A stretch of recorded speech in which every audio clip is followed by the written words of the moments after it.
Did you know that the secret to transforming your life's biggest challenges into your greatest opportunities might have been discovered over 2,000 years ago? Imagine facing life's storms with a calm so powerful nothing could shake your inner peace. Sounds like a superpower, right? Well, it's not just a fantasy. This ancient superpower, it's an age-old philosophy that's as practical today as it was in the bustling markets and marble halls of ancient Rome and Greece. Stoicism teaches us that while we can't control every aspect of our lives, we have absolute power over how we choose to react. And in today's world, where uncertainty seems to be the only certainty, these teachings could be the anchor we've all been searching for. What if I told you that Stoicism is more about action than thought? It's about living a life filled with purpose, resilience, and happiness, no matter what life throws your way. It's not about suppressing your emotions, but understanding and managing them to lead a more fulfilling life. So, whether you're dealing with stress, facing adversity, or simply looking to find more joy in the everyday, stick around.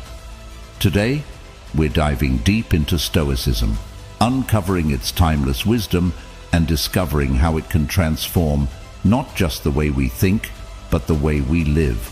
If you're eager to embark on this journey of transformation, don't forget to subscribe, share, and hit that like button. Stick with me till the end without skipping, because every moment of this video is a step towards uncovering the Stoic wisdom that can change your life.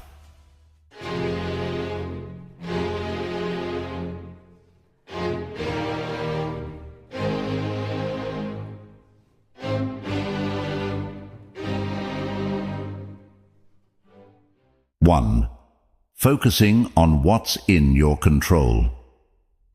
Have you ever found yourself stuck in traffic, fuming over the delay, or scrolling through your phone only to get upset over a negative comment someone left on your post? It happens to the best of us. It's almost like our day-to-day life is filled with these little tests, challenging our mood and our peace of mind at every turn. But here's a game-changing perspective from the world of Stoicism that can turn all that frustration on its head. Stoicism, this incredible philosophy that dates back to ancient Greece and Rome, hands us this powerful tool, focusing on what's in our control. The great Stoic philosopher Epictetus once said, "It's not what happens to you, but how you react to it that matters." Think about that for a second. Traffic, bad weather, negative comments. These are all outside our control. We can't change them, no matter how much we wish we could. What we can change, however, is how we react to them.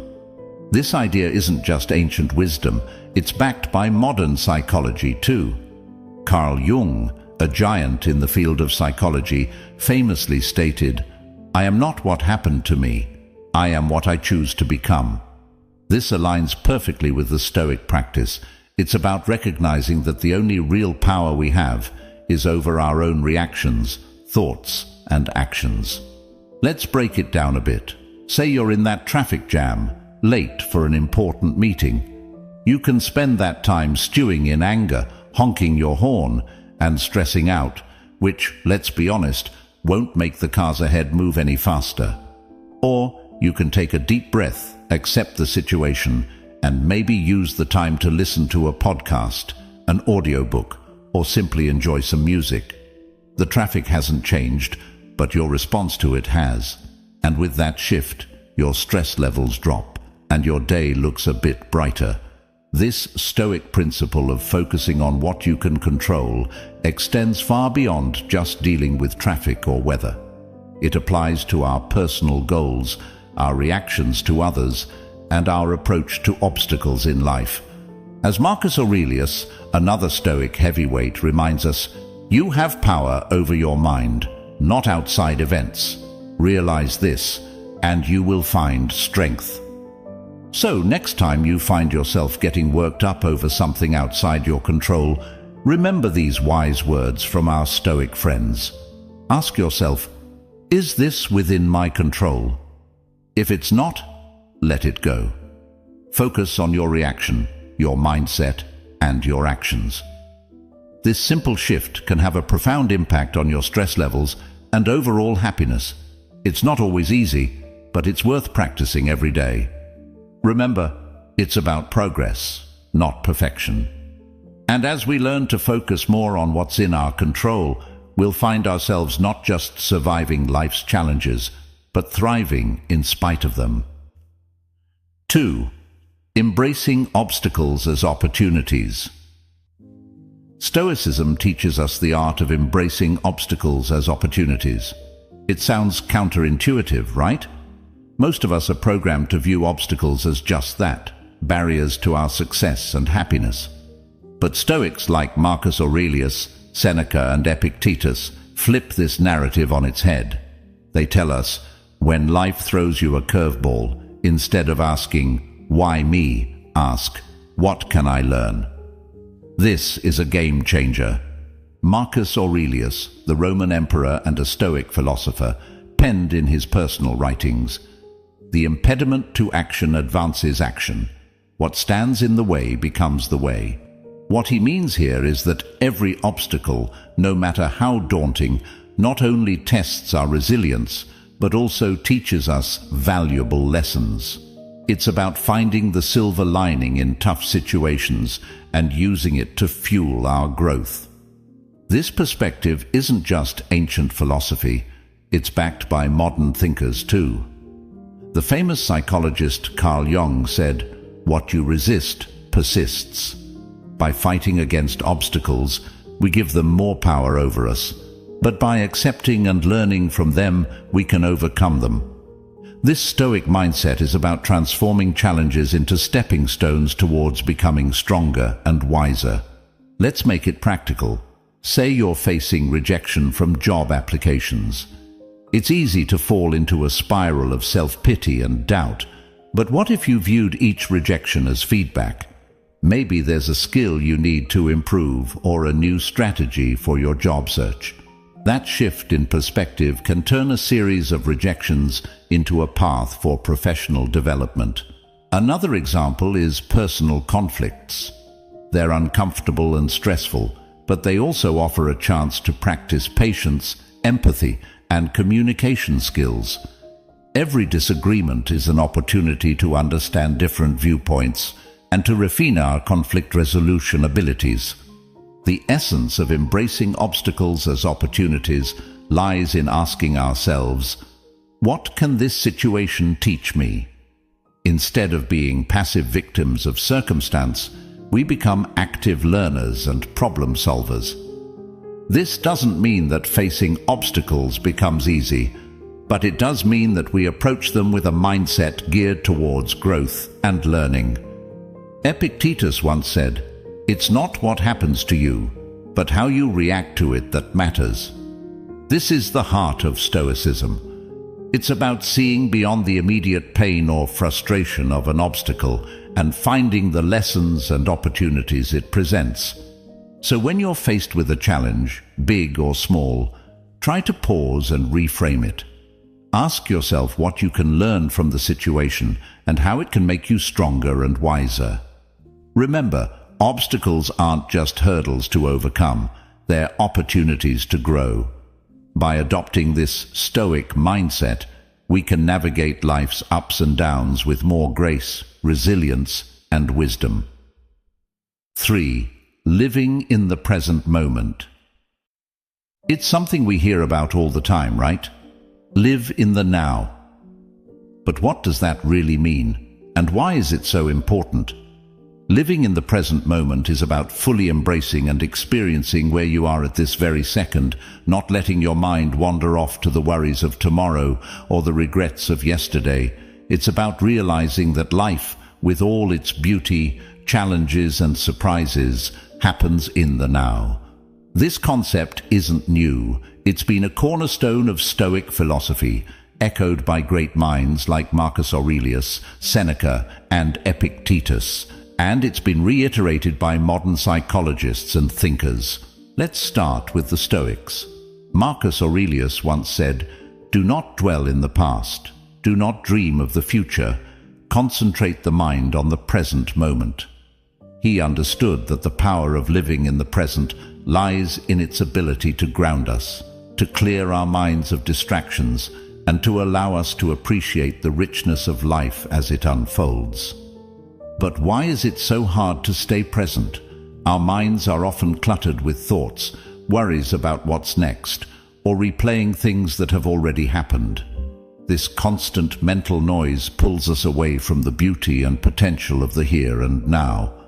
As the famous psychologist Carl Jung put it, the least of things with a meaning is worth more in life than the greatest of things without it. Living in the present moment gives meaning to the small, everyday experiences, enriching our lives beyond measure. Aristotle talked about the importance of being mindful of the present to achieve eudaimonia, or a state of being happy, healthy, and prosperous. He believed that by focusing on the here and now, we could live a virtuous life, making the most of our human experience. So, how can we practice living in the present? It starts with mindfulness, the art of paying attention to the present moment without judgment. When you eat, savor each bite. When you walk, notice the feeling of the ground under your feet. Listen actively when someone is speaking to you, instead of planning what you're going to say next. These simple acts of mindfulness bring us back to the present, making our lives richer and more meaningful. Seneca offered this wisdom: true happiness is to enjoy the present without anxious dependence upon the future. He understood that anxiety about what's to come or what has been only serves to diminish our happiness in the now. Living in the present isn't about ignoring the future or forgetting the past. It's about finding a balance where we learn from our past and plan for our future without letting those activities consume our present. It's in this balance that we find peace and contentment. Remember, every moment is an opportunity to reset and refocus on the now. It's in the present that we live, love, and make memories. So let's make a conscious effort to be more present in our lives. Let's cherish the now, for this moment right here is where life truly happens. 4. Building self-discipline. I know the word self-discipline might bring to mind images of rigid schedules and a life devoid of fun, but let's reshape that picture together. Self-discipline is not about restricting your life. It's about empowering yourself to make choices that align with your deepest values and long-term aspirations. It's choosing what's right for you, not what's easy in the moment. At its core, building self-discipline is about mastery over ourselves. It's about saying yes to things that serve us and no to things that don't, even when it's tough. Think about it. Whether it's sticking to a workout routine, saving money instead of impulse buying, or turning off Netflix to focus on a project. These choices might not deliver instant gratification, but they pave the way for long-term satisfaction and success. Stoic philosophy has a lot to say about self-discipline. Marcus Aurelius, the Roman emperor and Stoic philosopher, once wrote, "You have power over your mind, not outside events. Realize this, and you will find strength." This powerful statement highlights the essence of self-discipline. It's about controlling our impulses, emotions, and actions, despite the external temptations and distractions that life throws our way. Seneca offers wisdom on the subject too. He advises us to be steadfast and control our desires rather than being controlled by them. He understood that true freedom comes from within, from our ability to govern ourselves and our appetites. But why is self-discipline so critical? Aristotle, the ancient Greek philosopher, sheds light on this. He believed that we achieve excellence and virtue through habit. By practicing self-discipline, we cultivate habits that lead us toward our best selves. It's not about occasional acts of willpower, but about consistently making choices that reflect our values and goals. Building self-discipline also ties into modern psychological understanding. Carl Jung, a pioneer in psychology, emphasized the importance of integrating all aspects of our personality to live fully. This integration requires self-discipline, as we must navigate the desires of different parts of our psyche, choosing paths that contribute to our overall well-being and growth. So how can we build self-discipline in our daily lives? Start small. Pick one area you want to improve, whether it's your diet, exercise routine, or spending habits. Set clear, achievable goals and take it one day at a time. Remember, every time you make a choice that aligns with your goals, you're building the muscle of self-discipline. Epictetus reminds us, no great thing is created suddenly. Self-discipline is built through small, consistent actions. It's about progress, not perfection. Every day presents new opportunities to practice self-discipline, to choose actions that move us closer to who we want to be. Building self-discipline is a journey. It's about finding balance between what we want now and what we want most. It's about making choices that might be hard in the moment, but will bring us closer to our goals, happiness, and peace in the long run. So, let's commit to this journey together, supporting one another in choosing what's right, not what's easy. Remember, in the realm of self-discipline lies the path to achieving our dreams and living a life we truly love. 5. Developing emotional resilience. When life throws its curveballs, we all experience a whirlwind of emotions. Feeling angry, sad, or frustrated is a natural part of being human. But here's the kicker. It's not just about the emotions we feel, it's about how we handle them. That's where the magic of emotional resilience comes in. Emotional resilience is like this superpower that allows us to navigate through life's storms with grace and come out stronger on the other side.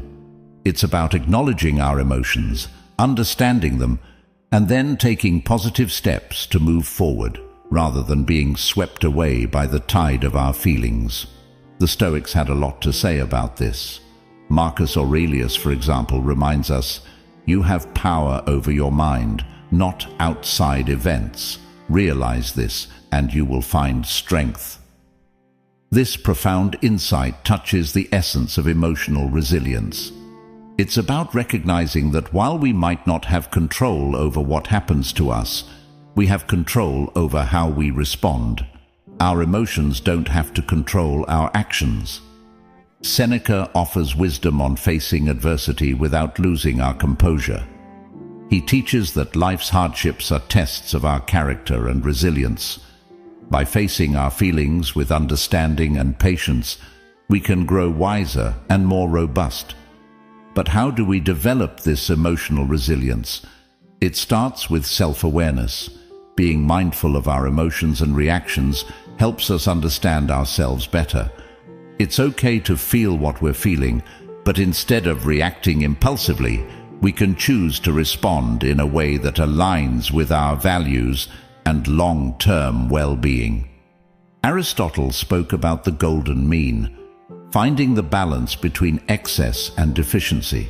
This concept applies beautifully to emotional resilience. It's about finding a balanced response to our emotions, not suppressing them or letting them overpower us. Carl Jung, a pioneer in psychology, emphasized the importance of integrating all aspects of our psyche to achieve wholeness. Part of this process involves confronting our emotions, understanding them, and learning from them. This is at the heart of developing emotional resilience. So, what can you do when you're in the grip of strong emotions? First, give yourself permission to feel. Acknowledge your emotions without judgment. Then, take a step back and try to understand what triggered these feelings. This reflection can provide valuable insights into your emotional patterns and triggers. Epictetus said, "It's not what happens to you, but how you react to it that matters." This is a powerful reminder that our reactions to our emotions can shape our experiences. Instead of being reactive, we can choose to respond in a way that is constructive and healing. Developing emotional resilience is a journey. It involves practicing mindfulness, self-reflection, and patience. It's about building a toolkit of coping strategies like journaling, talking to a trusted friend, or practicing relaxation techniques. Most importantly, it's about treating yourself with kindness and compassion as you navigate through your emotions. Emotional resilience is not about never feeling negative emotions.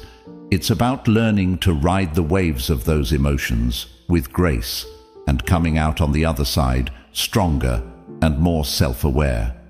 By developing emotional resilience, we empower ourselves to face life's challenges with courage and poise.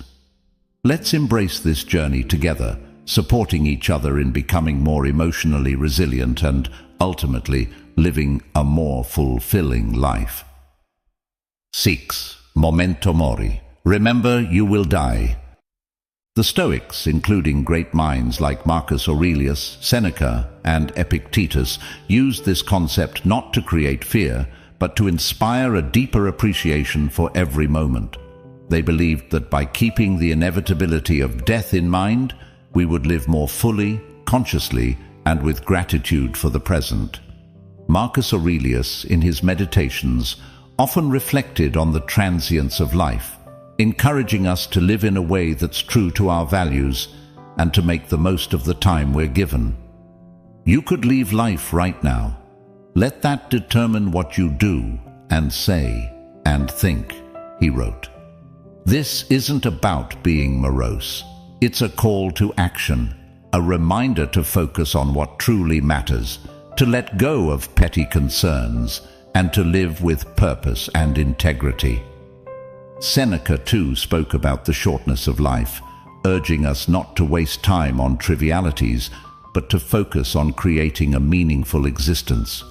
He believed that being mindful of death encourages us to live more wisely and to cherish our relationships and experiences.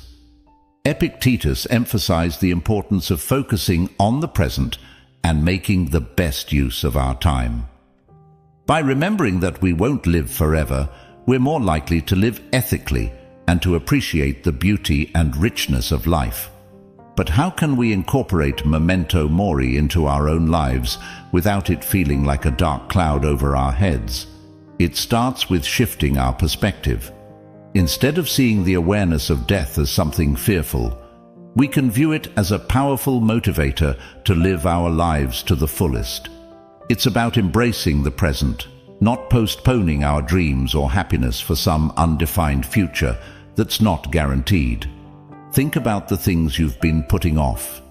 Maybe it's pursuing a passion, reconnecting with loved ones, or simply taking time to appreciate the small joys of everyday life. Memento mori reminds us not to take our time for granted. It encourages us to live more authentically, to say what we mean, to love openly, and to be present in our lives. This concept also teaches us to appreciate the impermanence of life, which in turn deepens our gratitude for the moments we have. When we remember that our time is limited, we're more likely to cherish our experiences, to live more mindfully, and to express our gratitude for the people and moments that enrich our lives. So let's use memento mori not as a source of fear, but as a catalyst for growth, gratitude, and a deeper appreciation of life. Let it remind us to make choices that align with our deepest values, to cherish our relationships, and to savor the beauty of the present moment. Remembering that we will die one day encourages us to live more fully today. In embracing memento mori, we find a powerful reminder to live not in fear of death, but in celebration of life. Let's make every moment count, not because we're afraid of its end, but because we're in love with life itself.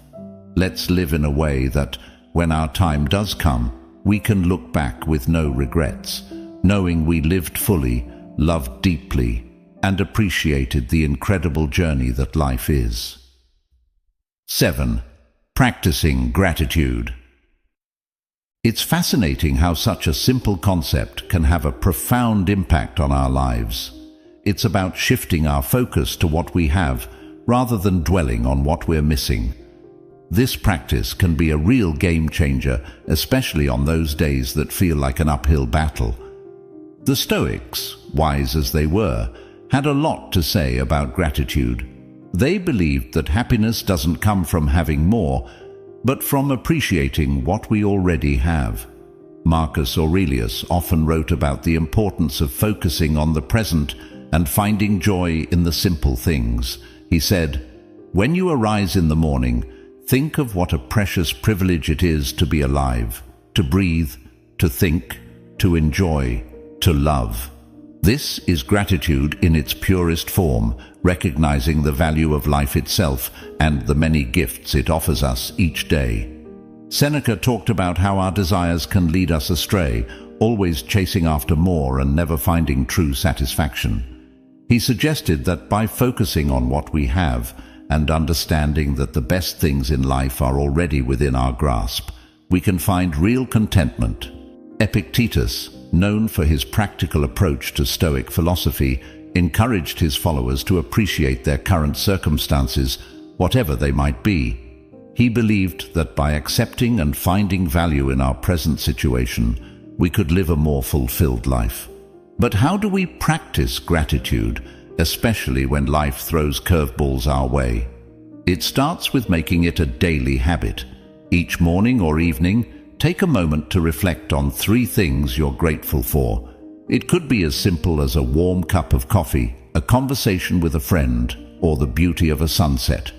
This practice helps to rewire our brains to focus on the positive, boosting our mood and overall outlook on life.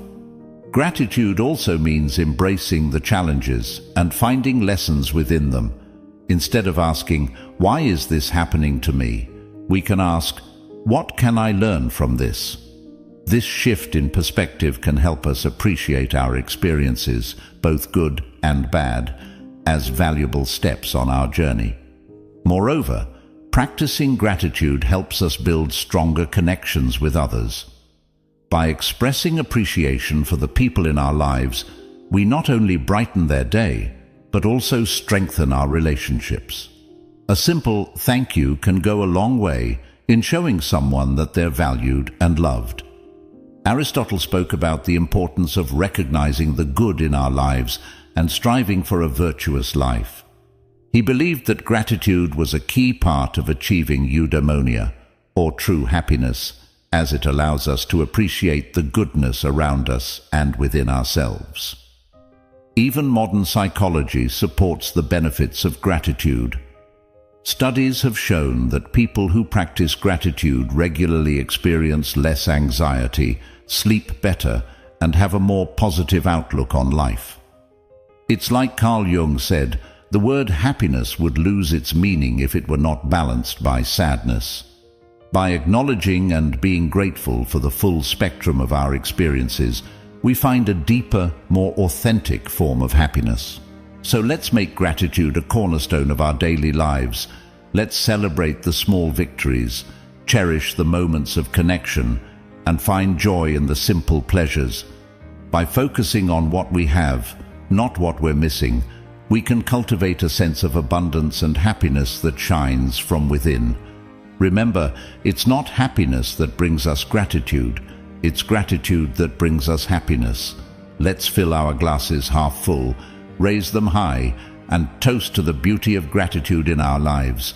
Cheers to finding the silver lining even on the cloudiest of days. 8. Focusing on personal excellence. The Stoics had a profound understanding of personal excellence. They believed that excellence, or virtue, is the sole good, and that everything we do should aim towards living a virtuous life. Marcus Aurelius, for instance, is a prime example of someone who strived for personal excellence. He once said, "Waste no more time arguing about what a good man should be. Be one." This simple yet powerful statement encapsulates the essence of personal excellence. It's about embodying the values we admire and striving to live by them every day. Seneca emphasized the importance of self-improvement and learning. He advocated for a life lived in accordance with nature and reason, suggesting that true excellence comes from within and is reflected in our actions and choices. Epictetus highlighted the role of personal responsibility in achieving excellence.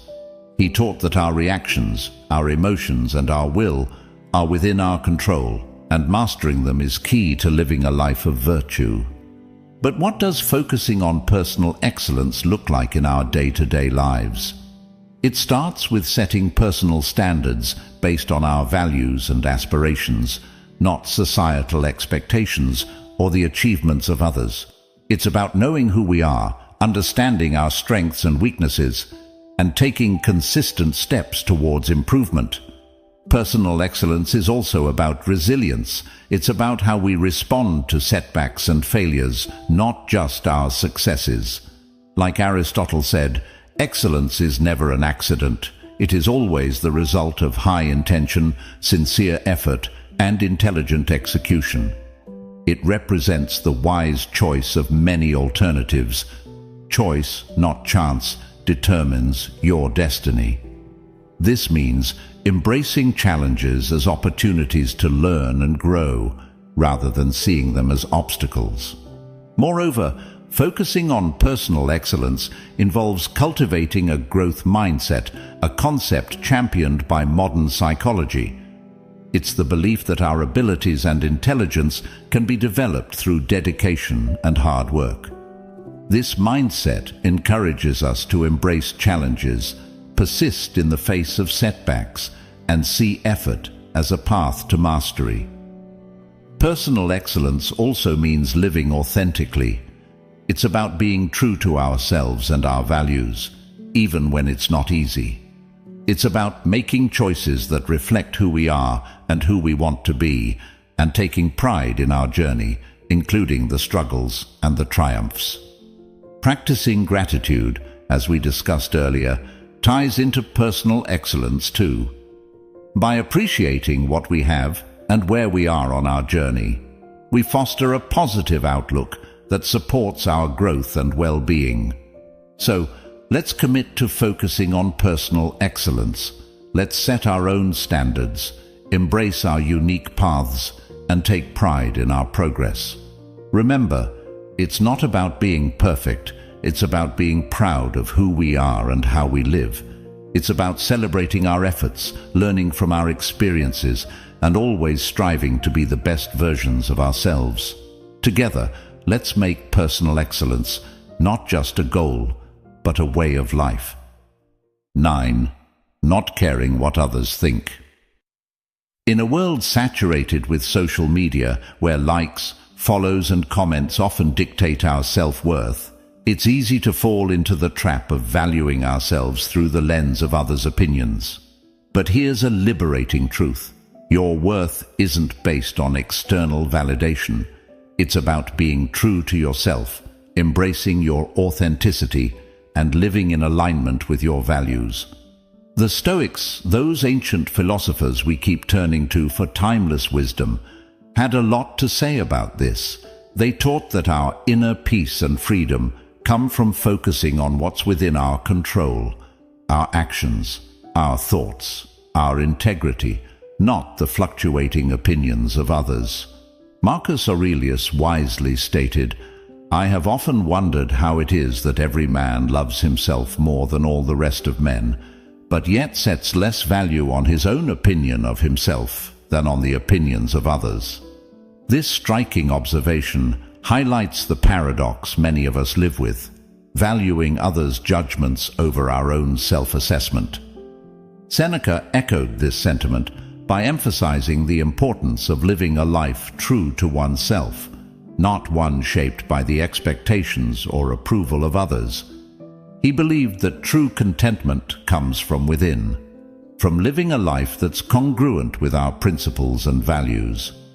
Epictetus taught that worrying about others' opinions is outside our control and therefore not worth our energy. He encouraged focusing instead on our own actions and on living virtuously, as that's where our true power lies. So, how can we start caring less about what others think and more about being true to ourselves?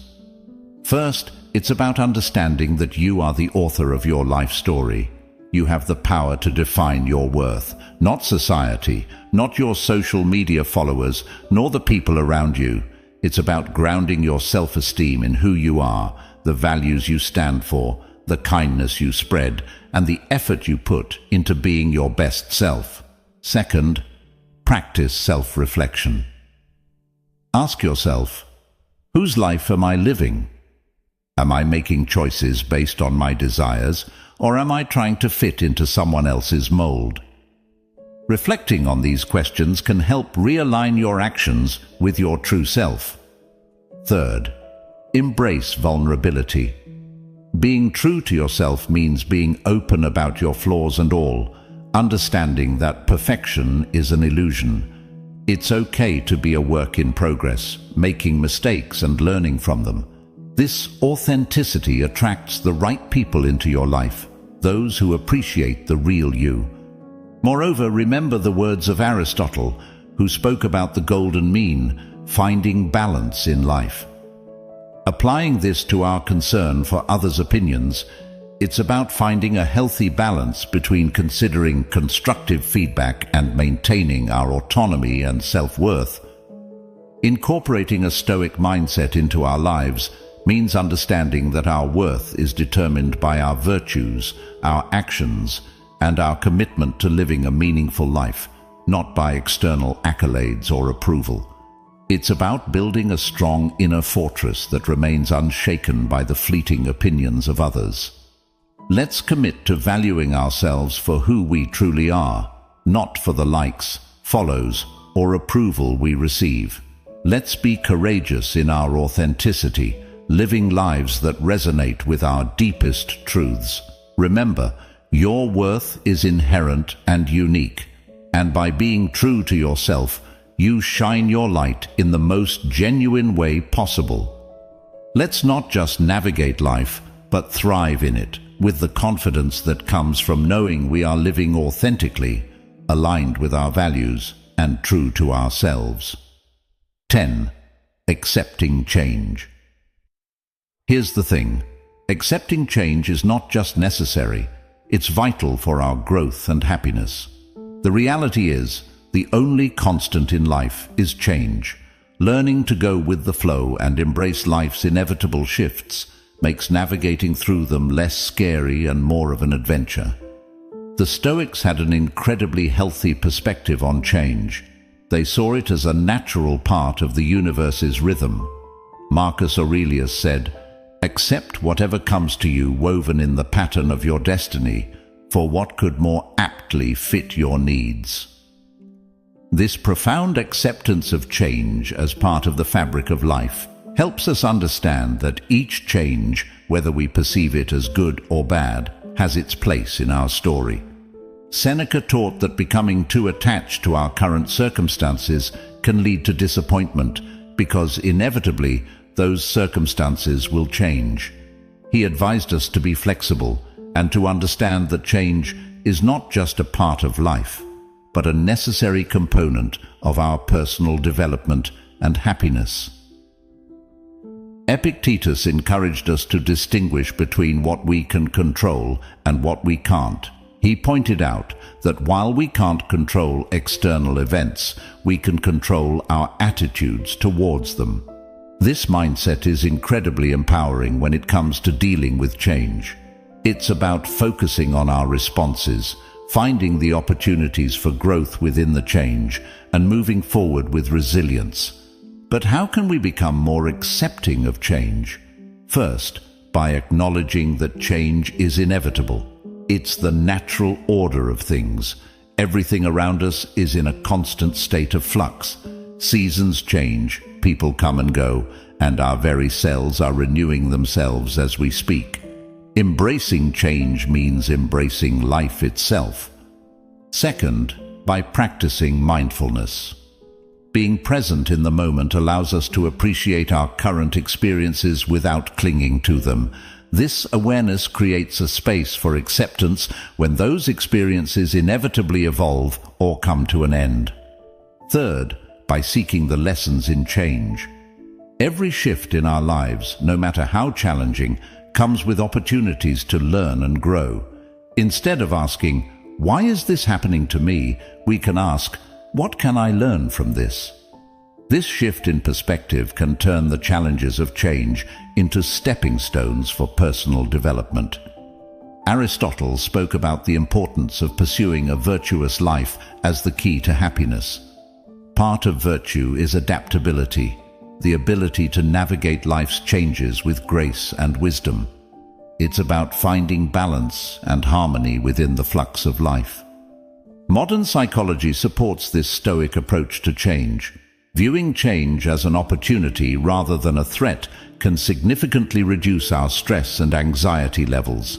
It can enhance our resilience, making us better equipped to handle whatever life throws our way.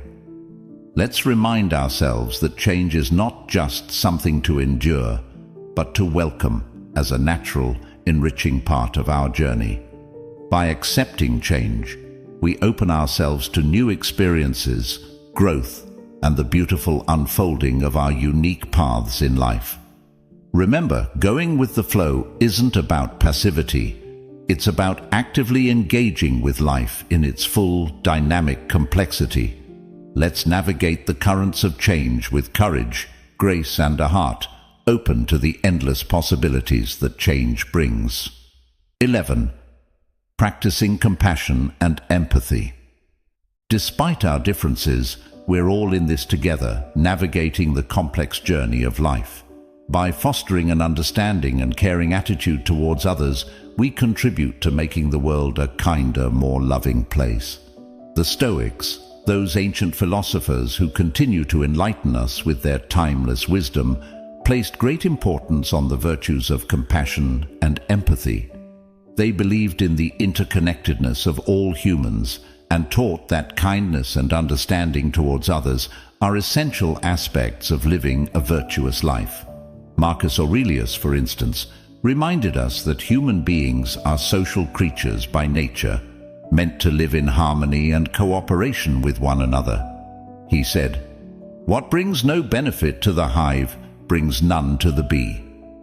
This beautifully illustrates the idea that our well-being is intrinsically linked to the well-being of others. Seneca emphasized the importance of treating others with kindness and generosity. He argued that compassion is a natural human instinct, and that by helping others, we also help ourselves. In his writings, Seneca encourages us to extend our empathy even to those who have wronged us, understanding that they too are acting out of their own struggles and limitations. Epictetus taught that we should strive to understand others' perspectives, recognizing that everyone has their reasons for their actions. This doesn't mean condoning harmful behavior, but rather approaching others with a mindset of empathy, seeking to understand their experiences and viewpoints. But how can we practice compassion and empathy in our daily lives? It starts with listening, truly listening to the stories, experiences, and feelings of those around us.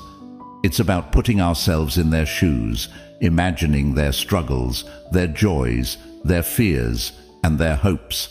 This act of understanding can bridge the gap between us, fostering a sense of connection and shared humanity. Another way to cultivate compassion and empathy is through acts of kindness, no matter how small. A smile, a kind word, a listening ear. These can all make a significant difference in someone's day. By being present and attentive to others, we signal that they matter, that their feelings and experiences are valid and important. Practicing compassion and empathy also means being there for others in times of need, offering support and understanding without judgment. It's about recognizing the value and dignity of every person, regardless of our differences. The ancient philosopher Aristotle spoke about the importance of friendship and the role of empathy in building strong, meaningful relationships. He believed that true friends not only share in each other's joys, but also in their sorrows, supporting each other with empathy and understanding. Modern psychology supports the Stoic emphasis on compassion and empathy, showing that these virtues not only enhance our relationships, but also our own emotional well-being. By caring for others, we foster a sense of belonging, purpose, and happiness in our own lives.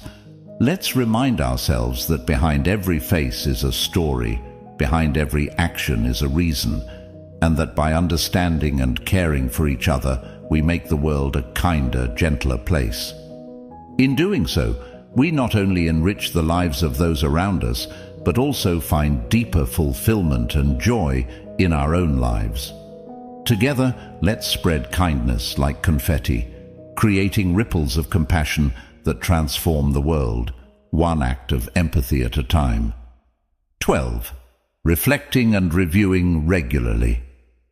This is about taking a pause, a real, meaningful pause, to look back on our actions, our thoughts, and the paths we've tread. It's about growth, introspection, and aligning our lives with our deepest values. In a world that's always rushing forward, this practice is our anchor, ensuring we're not just being swept away, but are sailing in the direction that's true to us. The Stoics, with their profound insights into human nature, placed immense value on the practice of reflection. Marcus Aurelius, in his personal writings, which we now treasure as meditations, offered a model of this practice. He didn't just rule an empire, he took the time to examine his life, his decisions, and his moral compass through writing. He saw this reflection as essential to living a life of virtue and purpose. "The happiness of your life depends upon the quality of your thoughts," he wrote, reminding us that our internal dialogue shapes our external reality. Seneca recommended regular self-assessment as a way to foster self-improvement and wisdom. He likened life to a play, suggesting that we periodically review our roles and performances. Are we acting in harmony with the character we wish to embody? Are our actions reflective of the script we value, the script of our lives? Epictetus encouraged his students to end each day with a review of their actions and attitudes. This wasn't about self-criticism, but about self-awareness and growth. He urged us to ask ourselves, what did I do well? What did I do wrong? What duties left undone? Through such questions, we can steer our lives more consciously, making adjustments that bring us closer to our ideals. But how do we incorporate this Stoic practice of reflection and review into our modern lives? First, by making it a habit. Dedicate a few minutes each day, perhaps before bedtime, to reflect on your day. What were your victories? Where did you face challenges? And how did you respond? This practice can start as a mental exercise, but writing it down can enhance its benefits, giving you a tangible record of your journey. Second, use reflection as a tool for gratitude. In reviewing your day, also take note of the moments, no matter how small, that brought you joy or gratitude. This balances our natural tendency to focus on the negative, cultivating a more positive outlook on life. Third, approach this practice with kindness and compassion towards yourself. Reflection is not about berating yourself for mistakes, but about recognizing them as opportunities for learning and growth. Be as understanding and supportive to yourself as you would be to a dear friend. Aristotle spoke about the importance of living a reflective life. He believed that true wisdom comes from understanding ourselves, our actions, and our place in the world. This reflection is the essence of living an examined life, one that's in accordance with virtue and excellence. In modern psychology, the benefits of regular reflection are well documented, showing improvements in mental health, clarity of purpose, and personal growth. Reflecting on our experiences helps us process emotions, learn from our actions, and make more informed decisions moving forward. Let's commit to this practice of reflecting and reviewing regularly. Let it be our guidepost, ensuring that we're not just passively experiencing life, but actively shaping it according to our values. By taking the time to look back, we gain the insight needed to move forward, more aligned, more aware, and more in tune with the essence of who we are and who we aspire to be. Let's cherish this journey of introspection, for it is in knowing ourselves that we find the path to true fulfillment and joy. Each of these lessons from Stoicism isn't just ancient wisdom. They're life hacks that can help us deal with stress, make better decisions, and find peace in chaos. Remember, it's not the challenges along the way that define us, but the strength we find in facing them, the wisdom we gather, and the compassion we share. Each step, each reflection, each act of kindness is a brushstroke in the masterpiece that is your life. So let's not just exist, let's live, vibrantly, purposefully, authentically. As we part ways today, I encourage you not to let the inspiration end here. On the screen, you'll find a playlist that's a treasure trove of wisdom, stories, and strategies to help you navigate life's twists and turns with grace and resilience. Click on it, dive deeper, and continue to sculpt the most authentic version of yourself. Together, let's keep growing, keep reflecting, and keep embracing the beautiful complexity of life. Thank you for sharing this time with me. Until we meet again, remember to live not just for the applause, but for the cause of being your most genuine self. Take care, and see you on the next step of our journey.